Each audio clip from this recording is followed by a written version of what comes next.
The Mets stink, which means they're going to trade players. So today we're going to go over the 10 players the Mets should, will, might trade this trade deadline season. Before we get going into it, make sure you guys are subscribed to the Mets'd podcast over on YouTube so you can see the video version of this. And if you're listening to us, Apple Podcasts, Spotify, Google, drop us a rating, drop us a review, download, and subscribe.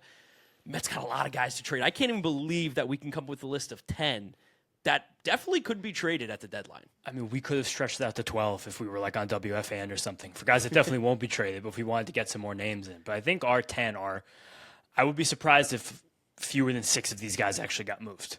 Yeah, looking at our list, 8, 9, and 10 are probably the least solid that I feel about them. But I think 9's solid. You think 9's a solid? Definitely? Solid. All right. We'll do that too. We'll give percentage we think these guys will be traded for. And I like then that. If we're having enough fun, maybe we'll go to the team's prospect list and see what makes sense. Yeah, why not? We can do whatever we want. It's our podcast. We could run this any way we want. But of course, the first player that we have to start with is Freddy Peralta. There's I'm willing to say 100% chance he is not a New York Met.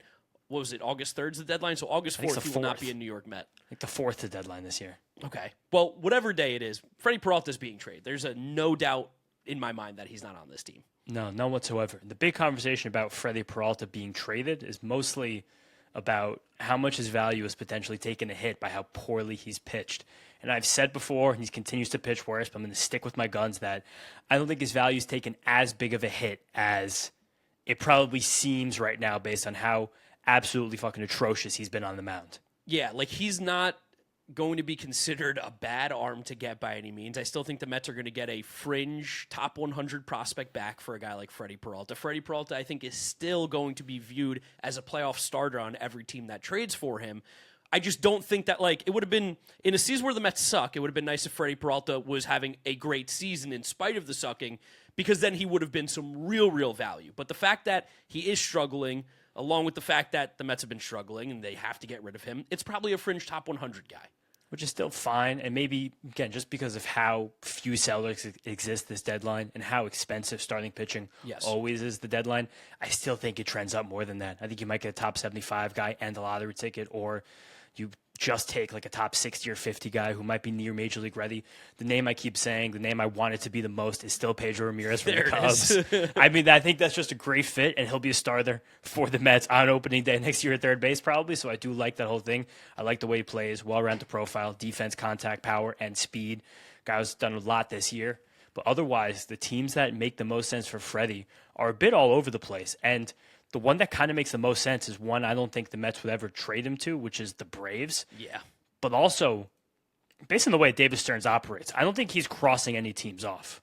No, I don't think so. I mean, it's interesting looking at where he could go. I also, what would the Braves give back? Because are they really going to give us a almost Major League ready pitcher, you think, for Freddie?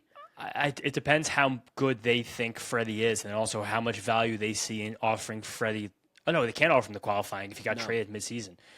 I guess probably not. I mean, do you want, like, John Gill or Heel? John Heel? He might be a good baseball player. I'm not particularly interested based on what I've seen. I think there's a lot of debate as to the Braves' top 3 pitching prospects between Cam Caminiti, J.R. Ritchie, Owen Murphy.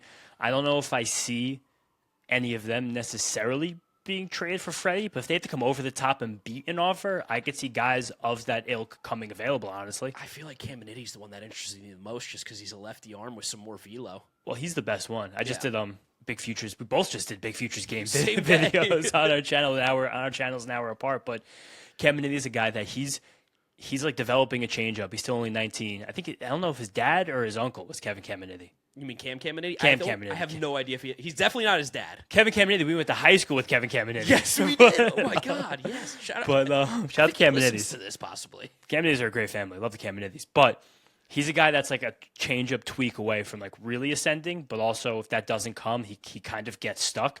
Where Richie, I think, kind of looks like a back-end guy, but he might get trapped in the quadruple A fold, which that would make a lot of sense because that probably still makes him a back-end top guy because he's already pitched in the major leagues. I like Murphy. I think Murphy's underrated. Okay. And he's kind of messing around right now. He's going to do the new Didier Fuentes role for them, but that an array of these close to major league caliber pitching prospects does make sense if the Mets want to move Freddy right now. Yeah, and I am looking right now at the teams with the least amount of starting pitching innings that are currently fighting for a playoff spot. And right at the bottom, and I think that this is another team. Chicago's the city where I think Freddy ends up. The White Sox. I just pulled them up. Can we trade him to the White Sox? And is there ever a world where we can just be like Hagen Smith? No, that's being ridiculous. I think it would make sense for like someone I liked. I think the world is lower on. What? Tanner McDougal, is that the guy you're going to say? I think he's also too good, despite the fact that he has, I think, an arm injury right now. So I don't know if that makes sense. I think that David Sandlin and another guy could be. I like Sandlin a lot. He throws upper 90s. He's got a power curve. It looks like definitely a repertoire that could be built on as a starting pitcher, but it gets a little weird after that. And then they also don't have the best system behind that, but I also the Mets front office is going to know a little bit more about these teams' systems than we do. But that's kind of where my mind goes. I mean, you think Billy Carlson's too good of a prospect? Probably. I said it before, like a trade back to the Brewers makes a heap of sense. It makes so much sense. Brandon Sproat for Freddy Peralta would be crazy right now. Swap him right back. You guys can keep Jed. Just give us Sproat back. Especially with Kyle Harrison looking really bad over his last 10 starts. Well, he's got an elbow now. Oh, that's not. Oh, that really seems like a good fit. Yeah, he says he's been battling soreness. There's another starting pitcher on this Mets list that also seems like a fit for the Brewers. But I think that Freddy, again, on this list, 99% chance he gets traded. Right now, again, just talking about, because we'll talk about this as a whole, like innings pitched that these playoff teams need that are competing for it right now. So towards the bottom of the list, you've got the White Sox, need it. Nationals, need it. Padres, need it. Blue Jays, need it. These are all teams that want to compete for a playoff spot. Are they playoff teams in my mind? I don't know. That's not really important, but they probably are going to go for it right now. Rays could always use a little bit more pitching. You've got the Astros on here. You've got the Brewers. You've got the Cubs. Like, there's teams floating around that need starting pitching, and the Mets might stumble into it. Should we talk about the other starter pitcher right now? Yeah, you might as well do it. Clay Holmes. Mm-hmm. We got the news from Will Salmon that Clay Holmes is very open to talking mid-season extension with the New York Mets.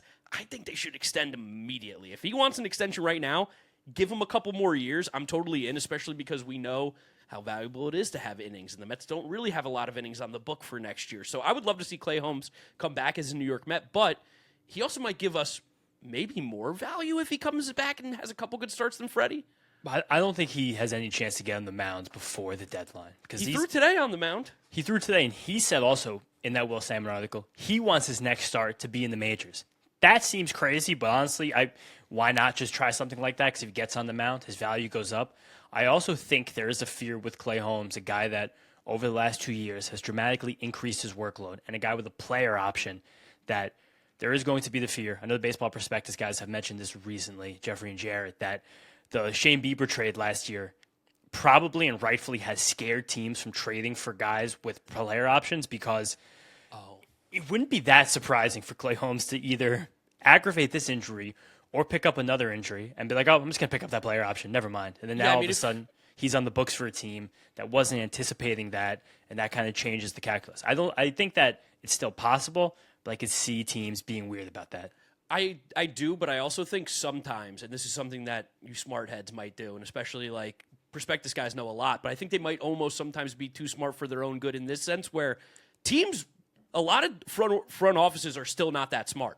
So they are going to be like, good pitcher. Like, I'm not thinking about that he could pick up his player option, which is still pretty cheap, upon another injury. Like, I don't think that many front offices do think like that. I think the best front offices do, but that's not how the trade deadline always operates. And I also think that was a unique situation with Bieber specifically last year because he actively had an arm injury. He was, I mean, we always like kind of mention it off air. We're like, he's got roast beef elbow and arm and shoulder. Everything's roast beef there.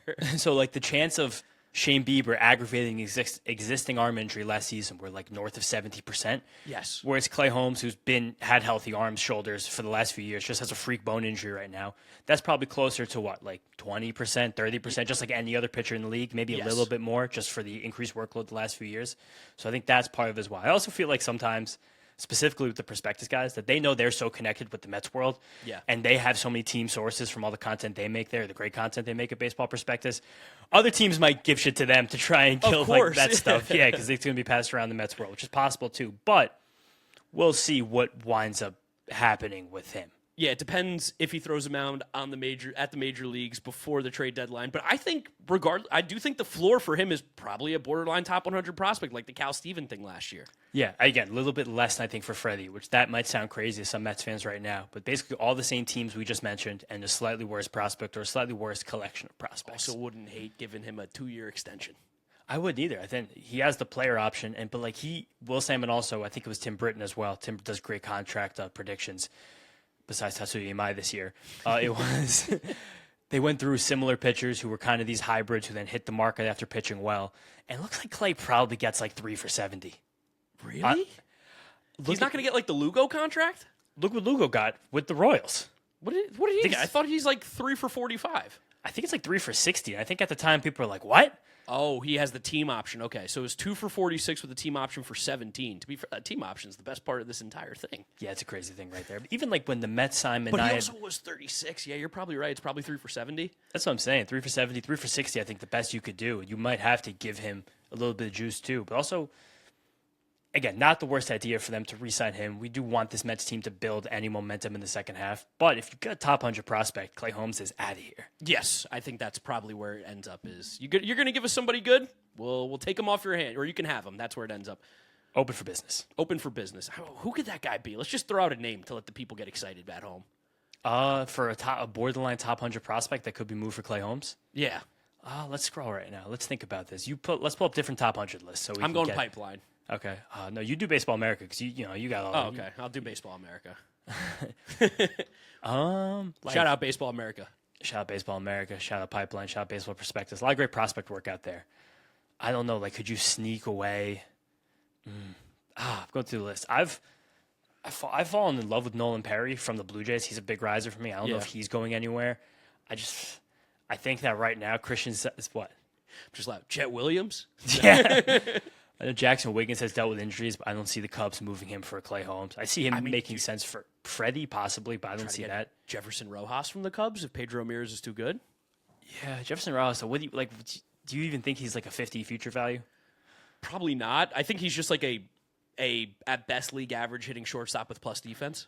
Back to the Yankees to be a starting pitcher? That'd be so funny. That would be very funny. The Yankees have some pretty exciting arms in the back end of the top 100 who I think are kind of missed on some of these rankings. I mean, the Astros would never trade this guy. There's no shot. Have you seen Christian Hernandez make big strides in the Marlins organization? Really? That would be a fun one for Clay Holmes. One, yeah. Marlins put out today they're going to be like, what they say, like tempered buying, responsible buying? Yeah, responsibly buying. Which is a very funny line. Any chance we could get Xavier Nyans? He's a borderline top 100 guy right now. He's so good. You love Xavier Nyans. Astros. I love a lefty with a big swing. Lefty, big swing. I think he messes around the corner outfield. He's running like he's like hilarious through true outcomes, though. You just want to try Ryan Clifford again. Yes. He doesn't strike out as much. I think he will when he moves up levels. Who cares? And he swings like 20% of the time. I saw a thing that he's running like a 30% walk rate for the last like 3 weeks. That's my dog right there. Give me a lefty with a big swing. He's popped to 116. That's so hard. That might have been in college with the No, he wasn't. No, he was a high school. He was a high school kid. Yeah. So maybe we'll see. But that does make sense in the starting pitching market. Even just like a quick referendum on the trade market in general. There are no fucking sellers. No, there's not. We're one of the clear sellers, which is kind of sick. Kind of sick, also kind of sad. I mean, depressing. If we were in the American League, we'd still have a shot. But like the Baltimore Orioles, 43-51, 4 games out. The Tigers are 3 games out in the loss column right now. They might not trade Tarek Skubal. I don't think they are. The Red Sox, a world where they don't trade Tarek Skubal, we might get a top 50 for Freddy Peralta. Dude, the Red Sox are 1 game out in the loss column, and they're 5 games under 500.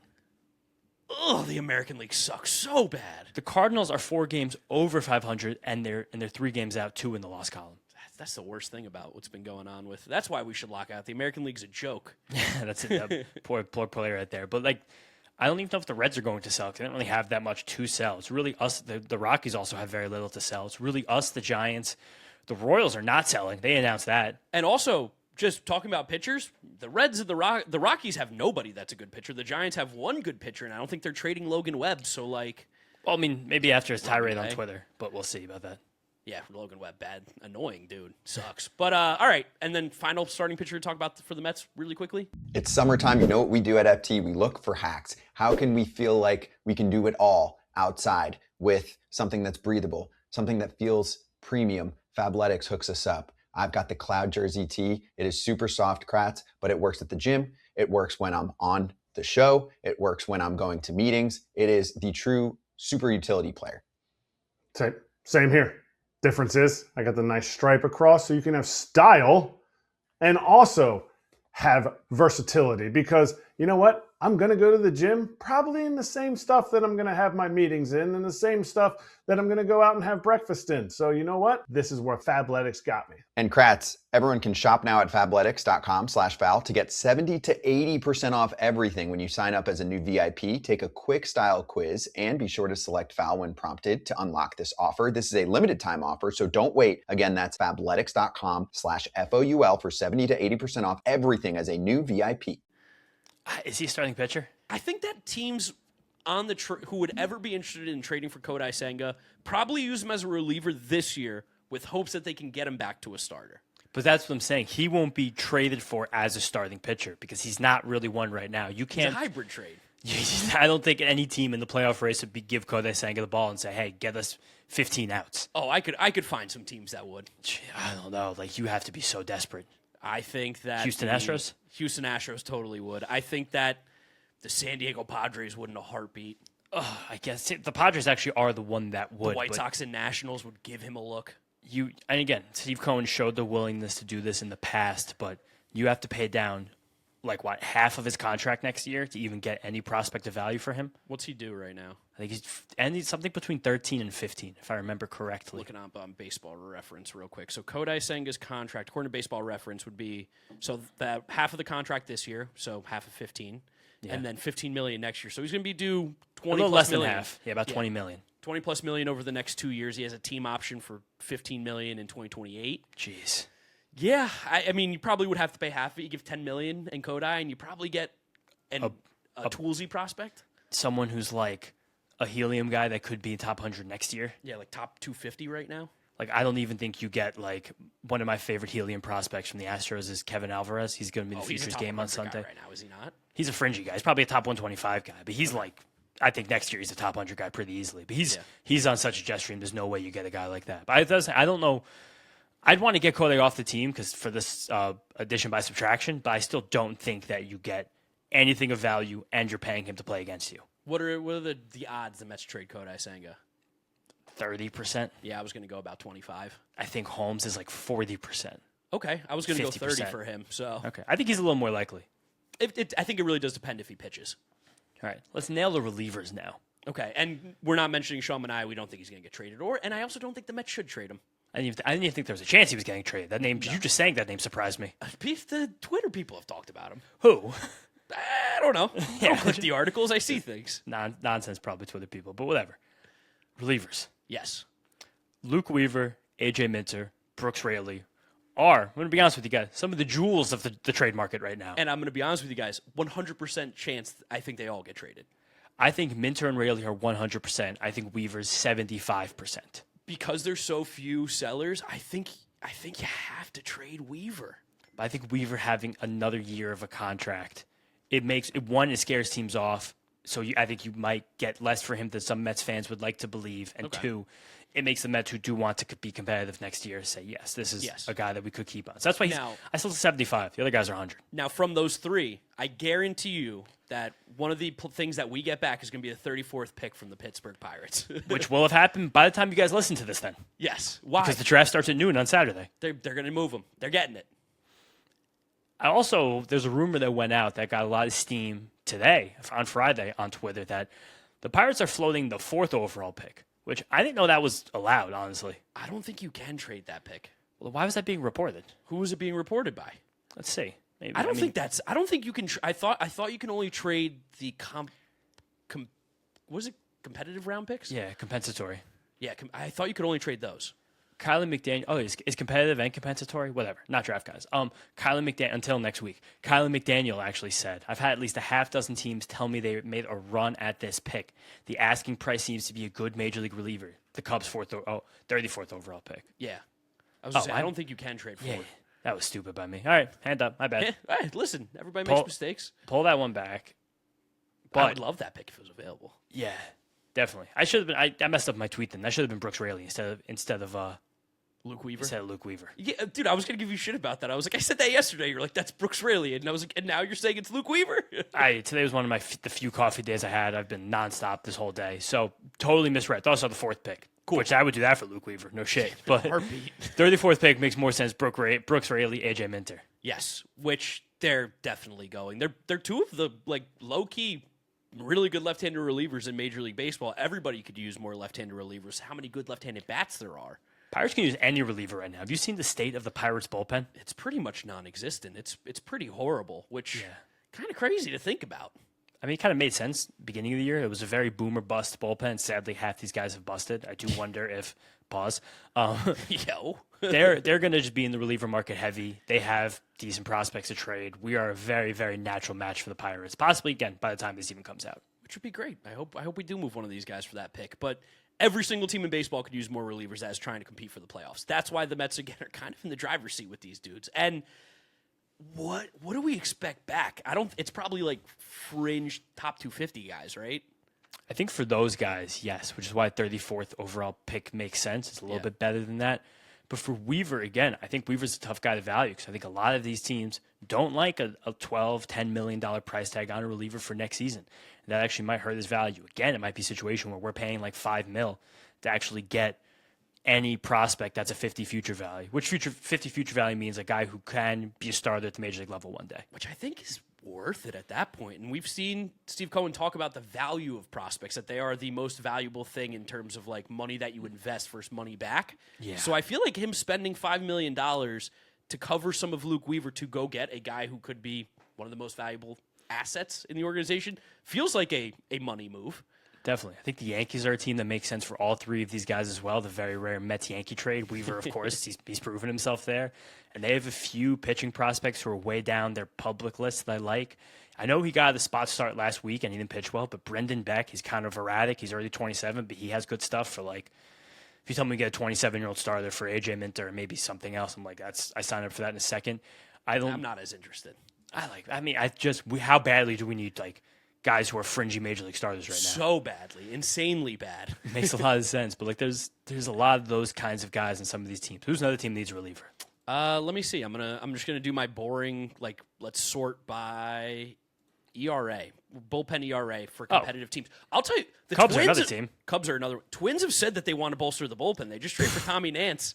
They did trade for Tommy Nance, who kind of stinks. Nationals could use it as a team. I think that's competing for the playoffs. The Nationals Rays, have fun. Cardinals could definitely use some. I like some guys in both their systems. I know the Phillies' back end is locked up, but they could just get more arms in there if you want to give them something. Yeah, right. Wow. Can we try White Sox? Can we try and take a shot on either Brandon Clark or Yorker Fajardo, who haven't been as good in the Cardinal system this year? I'd love to take a shot at Brandon Clark. I wonder what they think about Yairo Padilla. Yairo Padilla's doing Finley. He's trying to get some money right now, so that's where they're at. Made me sad. Oh, God, that's like the worst thing in the world. Ty Pete, who they traded for, who's actually played pretty well. I do wonder if they just want to get off a high-risk, high-reward prospect, if we can take a shot on that. Dodgers could always use more bullpen arms. I don't even want to talk about the Dodgers. I guess, yeah, whatever. The Dodgers. Marlins have a great bullpen, but John King did just go on the injured list, so they do need some help there. These relievers are going to have tons of suitors. These are the most likely guys the Mets trade 100%. Raley and Minter are 100% gone. Yes. And you think I'm too low and Weaver 75%? Maybe I'm too high. Yeah. Which is probably where 75% makes the most sense. Yeah, split the middle right there. These are the guys getting moved. One reliever that I would love to see get moved, but will not, Devin Williams. I'm down. I'm done with him. I don't even think it's worth putting him on the list. I do just hate. I said this then. I kind of bought back in by the time the season started, and I say it now. Like, I just hate two-pitch relievers who don't have a good fastball, who don't have a great fastball. His fastball's okay at best. Yeah, he's a fine fastball. A fine fastball is losing velocity, still has great extension, and he keeps trying to mess around with these pitches that move left. The cutter and the slider are in there. It just seems like it's a very difficult throw for him because it's just not how he just pronates so hard that it's hard to do something like that. Yeah, he's just been not good. Like, he's still missing the bats. He's still getting the strikeouts, but the walks and just once in a while the ball that gets hit hard just destroys you. Yeah, and I don't know, just being fastball changeup is scary anytime, especially because you're going to have to face righties a bunch. Yeah, no, I do. I mean, his changeup is not really a changeup though. I know it's the airbender, but yeah, it's like a freak reverse curveball kind of demon. But then just two pitch, just be dominant two pitch. You're not trading a guy to a 3-year contract. No, I wish that we could though. I would pay it all. Get rid of him. I mean, kind of for his money. Thank God he doesn't make that much. No, with the deferrals, he's true value $11 million a year. Yeah, it's not that much. It's whatever. It's fine. All right. He'll be the closer next year. But Hitters okay. now. Hitters. I got 3 of them. Yeah, I got 3 of them. And these are ones that I think 2 are really likely to get traded. I think 1 is not. And which one do you think is not likely to get traded? I don't think the Mets are trading Francisco Alvarez. Nope. I'm standing hard on Francisco Alvarez gets the teams in the door and we'll say, we'll take a lot less and you could have Luis Torrens. Which I wonder if, I don't know, the season was kind of falling apart when they gave Torrens that extension. We didn't really understand it whatsoever, but maybe it's just to give teams a fixed cost because they tried to trade him. It would be really funny to trade him back to the Yankees, who apparently have interest. Would be sick. We got him from the Yankees for $100,000, and if we get any player that has a chance to contribute to the major league level one day, it's incredibly worth it. Yeah, I mean, like, just take a shot on the Yankees draft the biggest dudes ever. Go find a big dude that plays the outfield and hits the ball hard. And then we can probably just sign a very capable part-time catcher in free agency this year because they're always available. Backup catchers are the easiest thing to find. Found Luis Torrens. He literally found Luis Torrens. If Hayden Sanger ever hit better than 400 OPS, he's a great backup catcher. This episode is brought to you by FanDuel. Baseball fans, the MLB season is in full swing, and FanDuel is giving you a chance to call your shot with daily dingers. Joining the action is easy. Just make your free pick on who's hitting a home run in their game, and if you're right, you'll get a profit boost to use on your next bet for a chance at extra winnings. It's just another reason why FanDuel is the home of home runs. So, are you ready to play your game? Head over to FanDuel.com/podcast to get started. That's FanDuel.com/podcast to opt in for daily dingers. Make your free pick on who's hitting a homer. Play ball. Swing for the fences on FanDuel, an official partner of Major League Baseball. No purchase necessary. Opt-in required. Bonus issued as non-withdrawable profit boost tokens. Restrictions apply, including any token expiration and max wager amount. See terms at sportsbook.fanduel.com. Gambling problem? Call or text 1-800-GAMBLER. But I think the most fun guy to talk about from this group, and fun is the operative word here, Mets fans, Luis Robert Jr., Yes. because he's coming back right after the All-Star break. And he has a fixed cost next year if you want to keep him. And he needs to fix costs the rest of the year. I don't know who's going to – I mean, someone might still want to keep him, which is very funny to say. But we've seen Luis Robert Jr. get scalding hot for a short period of time. Yes. And we even saw while he really tailed off before he got injured at the beginning of this season, he probably was playing through a bad back, and he was showing good things under the hood, and he showed good things under the hood last year. And I do think a lot of teams were probably in conversations with the White Sox, who are definitely more ornery of a franchise to deal with than the Mets in trade conversations. I think there's actually very much a market here. And I think that a team that, I mean, I don't think the Phillies are anymore because Justin Crawford has kind of shown up. I would like to see the Cardinals think about this. If it's just like a better version of Victor Scott, or not a better version. Well, he hasn't played. Victor Scott has been Nathan Church. Nathan Church. I think that is something. I feel so weird about Luis Robert. I don't want to see him leave, but I know that they have What do to you trade mean? him. At some point, you got to be okay with it. I got to see 98 plate appearances of this guy. That's heartbreaking for me. I think the Astros, the Rays, the Tigers, I mean, the Nationals would be kind of sick, honestly. The Padres, the Guards. Yeah. I think especially if you pay down, you can get a legit prospect. Or if you package Robert with a reliever, then we're looking like a top 100 prospect. Like, I think that's actually something very much in play. I think he's more valuable than most Mets fans would want to admit.